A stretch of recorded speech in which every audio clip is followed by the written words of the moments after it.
કેમ છો? Good morning મારા વાલા મિત્રો. આજે તારીખ થઈ છે 19/2/2025 અને બુધવારનો દિવસ.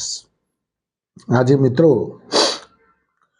બજારમાં ગઈકાલે કેવી મુવમેન્ટ રહી, આજે કેવી મુવમેન્ટ જોવા મળશે અને ગઈકાલે ડાઉ જોન્સ રાત્રે કેવું બંધ આવ્યું, આજે નિક્કી, હેંગસેંગ અને જે એશિયાના બજારો છે એ કેવા ચાલી રહ્યા છે એ પણ આપણે જોઈ લઈએ. અને આજે કયા કયા સ્ટોક્સમાં એક્સપાન્ડ જોવા મળશે, ગઈકાલે કયા કયા સ્ટોક્સમાં જોવા મળી એ પણ ચર્ચાઓ કરી લઈએ મિત્રો. અને મોટામાં મોટી વાત છે જે ટેરિફ, આજે ડોનાલ્ડ ટ્રમ્પના લેટેસ્ટ ન્યૂઝ, બ્રેકિંગ ન્યૂઝ આવેલા છે અત્યારે હાલ મોર્નિંગમાં, એ પણ હું તમારી સાથે શેર કરીશ મિત્રો. હવે વાત કરીએ તો ગઈકાલે બજારમાં નિફ્ટી લગભગ ફ્લેટિશ મોડમાં એટલે કે 14 અંકના ઘટાડા સાથે બંધ જોવા મળી. 22,945 બંધ આવી. સેન્સેક્સ 29 અંકના ઘટાડા સાથે 75,967 અંક બંધ આવ્યો. એફઆઈઆઈ ડીઆઈઆઈની વાત કરીએ આજે મિત્રો, બહુ મજાનો વિષય આવશે. એફઆઈઆઈ ડીઆઈઆઈની વાત કરીએ તો એફઆઈઆઈએ આજે ઘણા સમય પછી મોટી બાઇંગ કરી છે. કેટલી બાઇંગ કરી છે? 4,786 કરોડની ખરીદારી છે એફઆઈઆઈની, વેચવાલી નથી. 4,786 કરોડની, આ આપણા માટે એક પોઝિટિવ છે. ડીઆઈઆઈએ 3,072 કરોડની પાછી એણે પણ ખરીદારી કરી. એવું નથી કે એની સામે વેચ્યું, ના, એની સામે એમણે ખરીદ્યું છે મિત્રો. હવે વધવાવાળા શેરો અને ઘટવાવાળા શેરોની વાત કરી લઈએ તો વધવાવાળા શેરોમાં મિત્રો એલટીઆઈ માઇન્ડટ્રી ગઈકાલે લગભગ 3.58% વધારા સાથે કામકાજ કરતા હતા. પછી ઇન્ફોએજ એ પણ લગભગ 3% વધારા સાથે કામકાજ કરતા હતા. એનટીપીસી 2.93% વધતા જોવા મળ્યા હતા. પછી એનએલસી ઇન્ડિયા, જે ગવર્મેન્ટની કંપની છે, Neyveli lignite company, NLC India એ પણ 8.97% વધારા સાથે કામકાજ કર્યું કાલે. પછી નારાયણી હૃદયાલય 3% વધારા સાથે કામકાજ કરતા હતા. ત્રિવેણી ટર્બાઇન 3.59% વધારા સાથે કામકાજ કર્યું. હવે ઘટવાવાળા શેરો કયા હતા એની પણ વાત કરી લઈએ મિત્રો. તો ઘટવાવાળામાં પહેલા ભેલ, આપણે ફ્રન્ટલાઇન સ્ટોક્સની વાત કરીએ તો ભેલ આગળ મોખરે હતા. 3.57% ઘટાડો જોવા મળતો હતો ભેલમાં. પછી અદાણી એનર્જી સોલ્યુશન્સ 3.54% ઘટાડો જોવા મળ્યો. પછી વાત કરીએ મિત્રો મઝગાંવ ડોક 5.83% ઘટાડો જોવા મળ્યો. પછી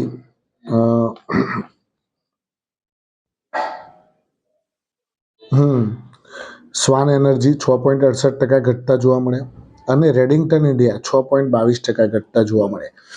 આ બધા ઘટવાવાળા શેરો હતા. પહેલા વાત કરીએ વધવાવાળા શેરો હતા મિત્રો. હવે વાત કરીએ મિત્રો ડાઉ જોન્સ. ગઈકાલે ડાઉ જોન્સ રાત્રે ફ્લેટિશ મોડમાં કામકાજ કરતા હતા. 10 અંકના વધારા સાથે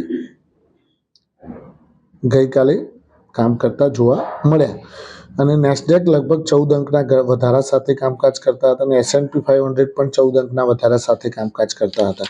હવે એશિયાના માર્કેટોની વાત કરીએ મિત્રો તો એશિયાના માર્કેટોમાં નિક્કી 166 અંકના ઘટાડા સાથે અત્યારે કામકાજ કરી રહ્યો છે. શાંઘાઈ 11 અંકના વધારા સાથે કામકાજ કરી રહ્યું છે અને હેંગસેંગ જે અત્યારે હાલ ફૂલ તેજી બતાવી રહ્યું છે. છેલ્લા અઠવાડિયા 15 દિવસથી જબરદસ્ત તેજી ચાલી રહી છે હેંગસેંગમાં. એફઆઈઆઈનું સ્ત્રોત બધું ત્યાં ઠલવાઈ રહ્યું છે. 150 અંકના ઘટાડા સાથે અત્યારે હાલ કામકાજ કરી રહ્યા છે. કોસ્પી 45 અંકના વધારા સાથે કામકાજ કરે છે. એટલે એશિયન માર્કેટો પણ મિક્સ કામકાજ કરી રહ્યા છે મિત્રો. હવે વાત કરીએ સોનું અને ચાંદી. સોનું મિત્રો ટોપ ઉપર પહોંચી ગયું છે. 89,200નો ટોપ બનાવીને કામકાજ કરી રહ્યું છે અને ચાંદી 99,800નો ટોપ બનાવીને એ પણ કામકાજ કરી રહ્યું છે મિત્રો. હવે વાત કરીએ તો આજે કયા કયા સ્ટોક્સમાં ન્યૂઝ છે કે જેના કારણે એમાં હલચલ રહી શકે છે મિત્રો. તો ભારતી એરટેલમાં 1,660 રૂપિયા પ્રતિ શેરના ભાવે બ્લોક ડીલ જોવા મળી ગઈકાલે અને એમાં હિસ્સો વેચતા જોવા મળ્યા. તો કોણે ખરીદ્યો? તો FII લગભગ 5500 કરોડનો હિસ્સો ખરીદ્યો ગઈકાલે, અને DII લગભગ 3300 કરોડનો હિસ્સો ખરીદ્યો. હવે આ જે આંકડા FII અને DII ના હમણાં આપણે જાહેર કર્યા ને, એ આંકડામાં કદાચ આનો સમાવેશ થઈ શકે છે, કારણ કે 5500 કરોડની ભારતીય એરટેલમાં ડાયરેક્ટ ખરીદારી આવી. એટલે FII DII પણ ગઈકાલે એમાં ખરીદારી કરતા જોવા મળ્યા. ટાટા સ્ટીલની વાત કરીએ તો એમાં UK સરકાર એટલે કે લંડનની જે સરકાર છે ત્યાંની, એ સરકારે એમાં કંઈક આ લોકોને રાહત આપવા માટેની, જે ટાટા સ્ટીલને બધી કંપનીઓ ત્યાં કામકાજ કરી રહી છે, એમની સબસિડરી બધી, એમને રાહત આપવા માટેની જાહેરાત કરવામાં આવેલી છે મિત્રો.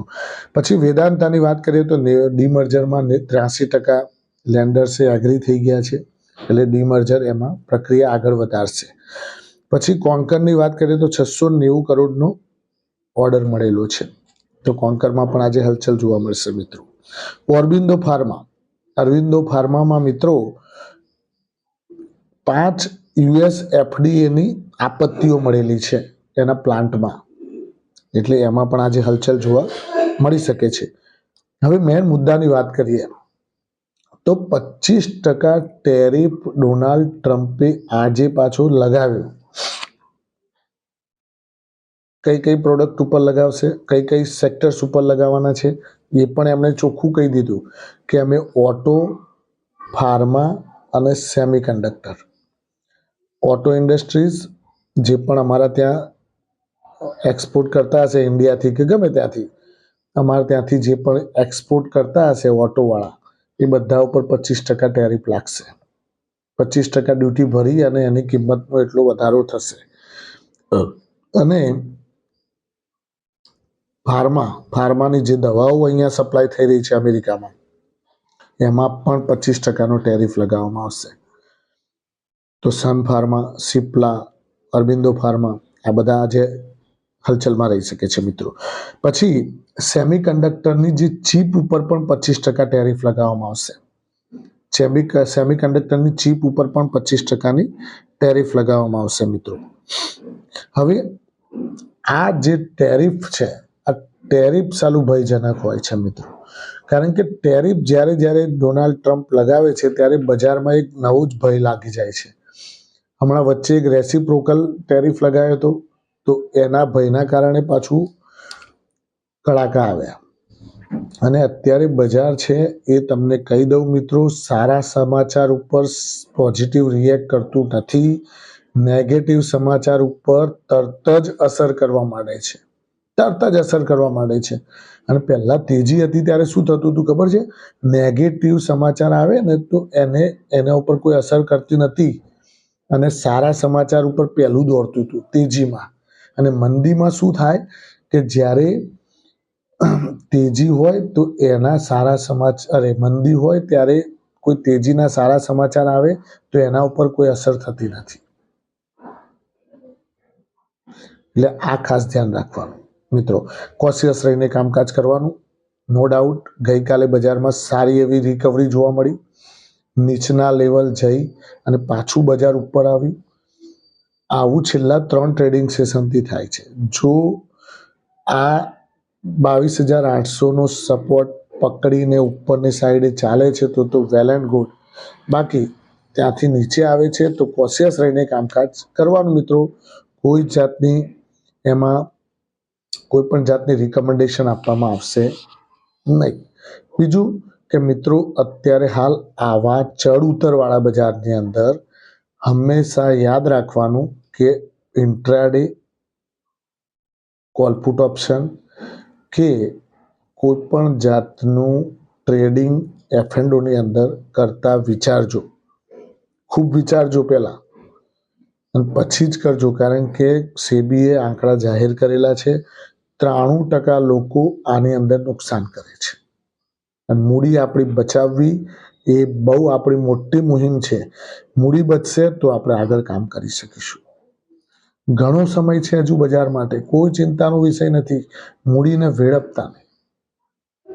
હા, રોકાણ લાંબા ગાળા માટે જરૂર કરજો, બાકી મૂડીને ઇન્ટ્રાડે કરીને કંઈક લાવો કમાઈ લઈએ તો એ તમે નુકસાન જ કરશો, કારણ કે ટેક્સ એટલા લાગતા હોય છે, પછી તમે માર્જિન એટલા લાગતા હોય છે, પછી તમે ક્યાંથી ઇન્ટ્રાડેમાં કમાશો. એટલે મહેરબાની કરી ઇન્ટ્રાડે કોલપુટ ઓપ્શનમાં પણ નો આ કરતા નહીં. અને જ્યારે ગઈકાલે પણ એનટીપીસીમાં પણ જુઓ તમે 2.93% તેજી જોવા મળી. પાવર ગ્રીડમાં પણ કાલે તેજી હતી. 4 મહારથીઓ જ્યારે ઘટાડો મળે ત્યારે ભેગા કરતા બબે લો 5 લો, બબે લો 5 લો, આવી રીતે. પણ લોંગ ટર્મ ઇન્વેસ્ટર, બાકી શોર્ટ ટર્મ માટે કોઈ પણ ટ્રેડ કરવાની કોઈ સલાહ આપતું નથી મિત્રો. અને હંમેશા કોઈ પણ શેર લેવું હોય તો પહેલાં તમારા કોઈ પણ જે ઓળખીતું હોય કે જે શેર બજારનું કરતું હોય એને પહેલાં પૂછવાનું કે ભાઈ આ વસ્તુ લેવાય કે ના લેવાય. પછી તમે રોકાણ કરશો તો તમારું કોન્ફિડન્સ આસમાને પહોંચી જશે. અને તમારો કોન્ફિડન્સ હશે તો જ તમે બજારમાં ચાલશો, બાકી તમે બજારની અંદર ચાલી નહીં શકો મિત્રો. લાંબા ગાળાના રોકાણકાર હશો તો કોઈ ચિંતાનો વિષય નથી, પણ લાંબા ગાળાના રોકાણકારે પણ રોજે રોજ જોવાથી ડર લાગશે. એટલે ક્યારેક જ જોવાનું. બજારમાં અત્યારે મંદીનો માહોલ છે ને તો 2-4 દાડે જોવાનું. રોજે રોજ તમે ફેદ કરશો તો તમને ડર લાગશે, કારણ કે બધા ડરે. તૂટતું એવું હોય, રોજે રોજ પોર્ટફોલિયો એવું ઘસાતો હોય. તમને કહી દઉં, અત્યારે બધાના મગજમાં એક જ વસ્તુ ચાલતી હશે, કઈ કે ભાઈ આજ જે પડી છે ને આજ એ આવતીકાલ કરતાં સારી છે. આવતીકાલે પાછું કંઈક ઘસાશે. એટલે મંદીમાં રોજે રોજ આજ એ સારી જ હોય આવતીકાલ કરતાં, અને તેજીમાં આજ એ ખરાબ હોય આવતીકાલ કરતાં. આવતીકાલે પાછી વધારે તેજી થશે. એટલે સમજવાનું કે આવતીકાલ વધારે સારી હોય અને મંદીમાં આવતીકાલે ખરાબ હોય. Thank you very much. ખૂબ ખૂબ આભાર મિત્રો. આજનો દિવસ તમારા માટે શુભ રહે, લાભદાયી રહે, ફળદાયી રહે એ માય પ્રોફિટ પોઈન્ટ ચેનલ વતી આપ સૌને શુભકામનાઓ. Thank you.